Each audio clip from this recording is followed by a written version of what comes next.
first sign of trouble was not an explosion, it was silence. Just before dawn on March 16, radar screens across the Persian Gulf began lighting up with dozens of slow-moving objects flying low over the water. They were not aircraft, they were not commercial flights, they were attack drones. Within minutes, air defense networks in the United Arab Emirates activated across the entire country. Fighters scrambled, surface-to-air missiles armed. Radar operators began tracking dozens of incoming targets approaching critical infrastructure. Then one of them slipped through. Near Dubai International Airport, a drone struck a fuel storage tank. Flames shot into the air and thick black smoke rose beside one of the busiest aviation hubs on the planet. Flights stopped almost immediately. For a brief moment, global aviation traffic heading toward Dubai froze en route. Another drone strike triggered a fire inside the industrial zone of Fujairah, a port city that handles critical oil storage and shipping facilities along the Gulf of Oman. Emergency crews moved quickly and both fires were contained. But the message had already been delivered. The battlefield had expanded, and the war in the region was now targeting the economic arteries of the Gulf. But this raises a far bigger question. If the United Arab Emirates has some of the most advanced air defense systems in the Middle East, how are drones still slipping through? To understand that, we need to go back to the beginning of this campaign. Because what happened over Dubai and Fujairah was not an isolated attack, it was part of a much larger aerial strategy. Since late February, Iran has launched hundreds of missiles and more than 1,000 drones across the Gulf region, targeting military bases, logistics hubs, and critical infrastructure connected to United States forces and regional allies. Many of those drones are variants of the now famous Shahed family of one-way attack drones. At first glance, these drones look simple. They fly slowly, they use small piston engines, and they are far cheaper than traditional cruise missiles. But simplicity is exactly what makes them dangerous. A typical Shahed-type attack drone flies at roughly 185 kilometers per hour and can travel distances approaching 2,500 kilometers. That range allows launches deep inside Iranian territory while still reaching targets across the entire Persian Gulf. Each drone carries a high explosive warhead, weighing roughly 30 to 50 kilograms. That may not sound large compared with a ballistic missile, but when dozens or even hundreds are launched at once, the effect becomes something entirely different: a swarm. Instead of trying to break through air defenses with one advanced missile, swarm tactics overwhelm the defense network by sheer numbers. Every incoming drone forces radar systems to classify a target. Every target forces commanders to decide whether to launch an interceptor missile. And every interceptor missile costs far more than the drone itself. This is the economic imbalance that defines modern drone warfare. A drone that costs tens of thousands of dollars can force a defender to fire a missile worth hundreds of thousands or even millions. Now multiply that across an entire region. Since the beginning of the conflict in late February, the United Arab Emirates has reported detecting hundreds of incoming drones and ballistic missiles. Most of them were intercepted, but even an interception rate above 90% still means that a small number will get through, and those few can still ignite fuel tanks, disrupt airports, or damage industrial facilities. That is exactly what happened near Dubai International Airport. A single drone reaching the fuel storage area was enough to halt flight operations temporarily and send emergency crews racing to contain the fire. But the technology behind these attacks is evolving rapidly. Iran is not relying on just one type of drone. Alongside the slower Shahed platforms, newer systems are appearing in the conflict. One example is a jet-powered attack drone known as Hadid 110. Unlike earlier propeller-driven drones, this system can fly at speeds above 500 kilometers per hour, cutting reaction time for air defenses and increasing the chance of reaching sensitive targets, such as radar stations or command centers. This mix of slow drones, faster drones, and ballistic missiles creates what military planners call a hybrid strike package. Each weapon serves a different purpose. Slow drones saturate defenses, fast drones compress reaction time. Ballistic missiles force defenders to focus on high-speed threats from above. Together, they create a layered attack that stretches air defense networks across multiple directions and altitudes. And this is where the real pressure begins. Because defending against one drone is easy. Defending against dozens arriving at the same time is something entirely different. And on the night of March 16, the skies over the Gulf turned into exactly that kind of test. A massive real-world experiment in modern air defense. But the most surprising part of this story is not the attack. It is how the defenders are adapting. Because in the Gulf right now, helicopters, fighter jets, and ground guns are all being used in ways that few people expected. And some of the most unusual drone interceptions are happening at extremely close range. The explosions in the sky that night were not accidents. They were interceptions. As Iranian drones and missiles approached the United Arab Emirates, a vast network of radar stations, command centers, and interceptor missiles activated almost instantly. Within seconds, computers began calculating trajectories. Operators had only moments to decide which targets were drones, which were ballistic missiles, and which ones could slip through, because defending a country against a swarm attack is not about stopping everything. It is about stopping enough. On March 16 alone, the United Arab Emirates reported intercepting multiple incoming threats, including drones and ballistic missiles launched towards strategic targets across the country. But what makes the defense of the Gulf unique is the system behind it. It is not one weapon. It is a layered shield. Think of it as 3 different defensive walls stacked on top of each other. The first wall sits extremely high in the atmosphere. This layer is designed to intercept ballistic missiles traveling at several times the speed of sound. The system responsible for this job is known as Terminal High Altitude Area Defense, THAAD. Unlike traditional missiles, THAAD interceptors do not carry an explosive warhead. Instead, they destroy incoming missiles through pure kinetic impact. In simple terms, they hit the target at extremely high speed. A direct collision. The force of that impact alone is enough to shatter a ballistic missile before it reaches the ground. But that is only the top layer.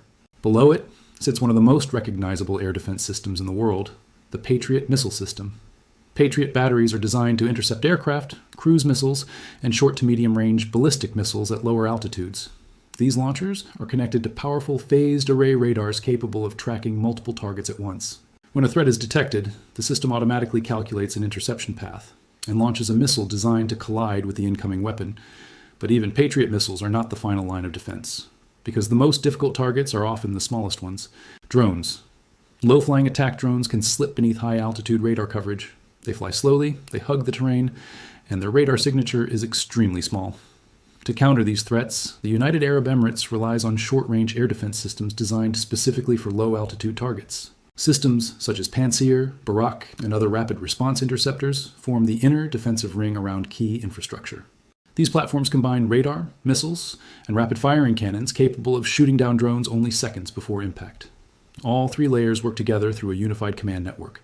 A missile detected by long-range radar can be tracked by multiple systems simultaneously, and whichever layer has the best firing solution engages first.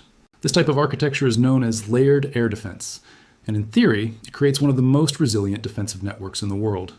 But theory and reality are not always the same, because Iran is not firing one missile at a time, it is launching waves. Since the beginning of the conflict in late February, Iranian forces have launched hundreds of ballistic missiles and well over 1,000 drones toward targets in the United Arab Emirates. Each wave tests the system. Each wave forces defenders to expend interceptors. And each interception costs money. A single interceptor missile can cost hundreds of thousands of dollars. Some advanced interceptors cost far more, but the drones they destroy may cost only a fraction of that. This imbalance is one of the most powerful strategies in modern warfare. It forces defenders into a constant economic drain, and even the best air defense systems have limits. Radar operators must classify each object. Command centers must prioritize which targets to engage. And interceptor inventories slowly decrease during prolonged attacks. Meanwhile, drones keep coming. This is why military analysts sometimes describe swarm warfare as a game of exhaustion. The attacker attempts to overwhelm, the defender attempts to endure. And the battlefield is not just military bases, it is airports, energy facilities, shipping terminals, and financial centers. That is why the strike near Dubai International Airport was so significant. The fire itself was quickly contained, and flight operations began gradually resuming after emergency crews secured the site. But the temporary shutdown of one of the busiest international airports in the world sent a shockwave through global aviation. Flights were diverted, cargo shipments were delayed, tourism routes were disrupted, and airline traffic across the Gulf slowed dramatically. Even a brief interruption at a hub like Dubai can ripple through international travel for hours. And that is exactly the point. These attacks are not only military, they are economic. Every drone launched toward the Gulf is part of a larger strategy designed to pressure the financial and energy networks that power the region. But there is one more factor that makes these attacks even more difficult to stop. And it has nothing to do with technology, it has to do with geography. Because the Persian Gulf is one of the most complicated air defense environments on Earth. Targets are separated by water. Shipping traffic fills the radar screens. Commercial aircraft constantly move through the same airspace. And every defensive decision must avoid accidentally targeting civilian aircraft, which means reaction time becomes even more limited. But the most dangerous part of this strategy may still be ahead. Because what Iran is testing right now is not just Gulf air defenses. It is the entire concept of modern missile defense itself.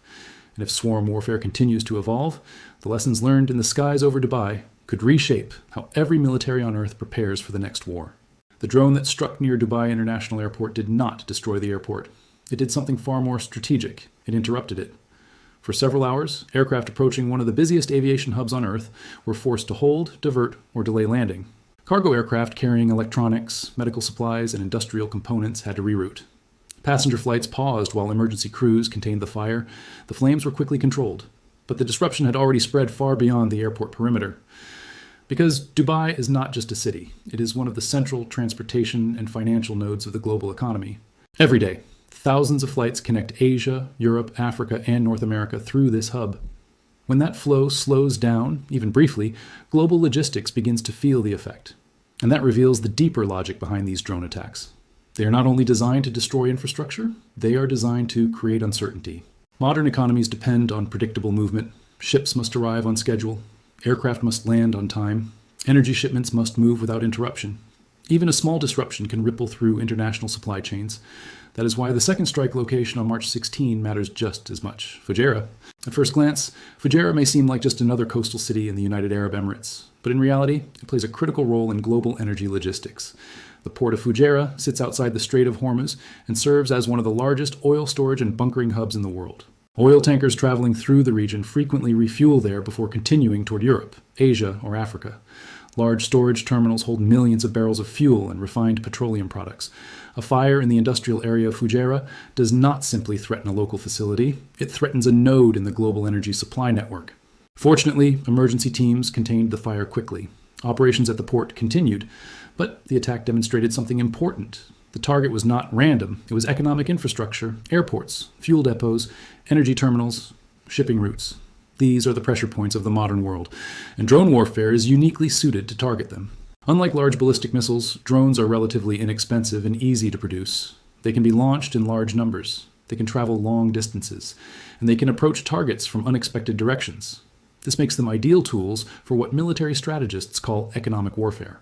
The goal is not necessarily to destroy an entire facility. The goal is to create repeated interruptions, small fires, temporary shutdowns, short-term evacuations. Every interruption forces governments to increase security spending. Every delay increases insurance costs for shipping and aviation. And every new wave of drones forces air defense systems to fire more interceptor missiles.